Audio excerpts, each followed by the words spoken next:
Hi friends, எல்லாருக்கும் வணக்கம். இன்றைக்கி வந்து நம்ம ஒரு க்ரீன் டீ தான் பார்க்க போகிறோம். ஆனால் நீங்கள் நார்மலாக போடுற அந்த க்ரீன் டீ மாதிரி இல்லாமல் இந்த மாதிரி ப்ரிப்பேர் பண்ணி பாருங்கள். க்ரீன் டீயை உங்களுக்கு வந்து நல்ல ஒரு ரிசல்ட்டு தருதும். நான் வந்து இதை இந்த மாதிரி பயன்படுத்தி பார்த்துட்டேன். எனக்கு ரொம்ப பிடிச்சிருந்துச்சு. அதனால தான் நான் வந்து இதை உங்களுக்கு போடுறேன். இது பார்த்திங்கன்னா டேன் டீ. இது நான் ஊட்டிலேருந்து வாங்கிட்டு வந்தேன் அந்த க்ரீன் டீ இலை. இது வந்து ரொம்ப நல்லா இருந்துச்சு. உங்களுக்கு எது கிடைக்குதோ அதை வந்து நீங்கள் பயன்படுத்திக்கலாம். இது எப்படி ப்ரிப்பேர் பண்ணுறதுன்னு பார்க்கலாம் வாங்க.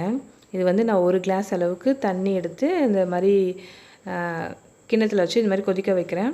ஸோ இது கொஞ்சம் கொதிக்கட்டும். நீங்கள் வந்து கரெக்டாக அந்த ப்ரிப்பரேஷன்ஸ் மட்டும் பயன்படுத்திக்கோங்க. நான் 1 கிளாஸ் தான் ரெடி பண்ண போகிறேன். அதனால் 1 கிளாஸ் தண்ணி வச்சுருக்கேன். உங்களுக்கு எத்தனை கிளாஸ் வேணுமோ அதுக்கேற்ற மாதிரி அளவுகளை போட்டுக்கோங்க.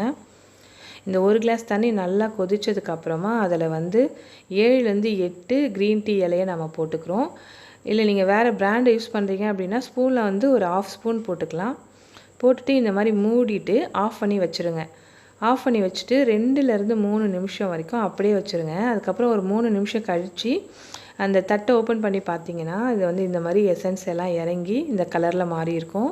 இதில் நம்ம டேஸ்ட்டுக்காக வந்து பனங்கற்கண்டு அப்படி இல்லைன்னா நாட்டு சர்க்கரை இல்லை தேன் எது வேணால் சேர்த்துக்கலாம்.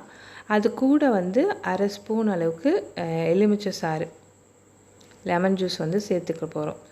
சேர்த்து இந்த மாதிரி நல்லா ஸ்பூன்லேயே வந்து கலக்கிக்கோங்க. ஏன்னா அது சூடு கொஞ்சம் ஆறிடும். சூடாக வேணுன்றவங்களுக்கு இந்த மாதிரி ஸ்பூன்லேயே அப்படியே கலக்கிட்டிங்கனாலே அது எல்லாமே கரைஞ்சிரும். அது எல்லாமே எசன்ஸ் எல்லாம் கலந்துரும்.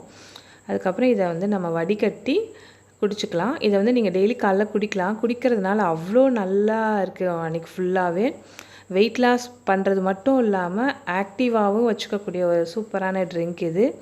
ஸோ நீங்கள் வீட்டில் ட்ரை பண்ணி பாருங்கள். இதில் ஒரே ஒரு ஆப்ஷன் மட்டும்தான் உங்களுக்கு. வெள்ளை சர்க்கரை மட்டும் பயன்படுத்தாதீங்க. அப்படியே உங்களுக்கு குடிக்க பிடிச்சதுன்னா குடிங்க. அப்படி இல்லைனா இந்த மாதிரி தேன் இல்லை இது மாதிரி ஏதாவது ஒன்று ஆட் பண்ணிக்கோங்க. அவ்வளோதான் ஃப்ரெண்ட்ஸ். இந்த டீ ரெசிபி உங்களுக்கு பிடிச்சிருக்கோன்னு நினைக்கிறேன். பிடிச்சிருந்துச்சுன்னா லைக் பண்ணுங்கள், ஷேர் பண்ணுங்கள் அண்ட் மறக்காமல் சப்ஸ்கிரைப் பண்ணிக்கோங்க. பாய்.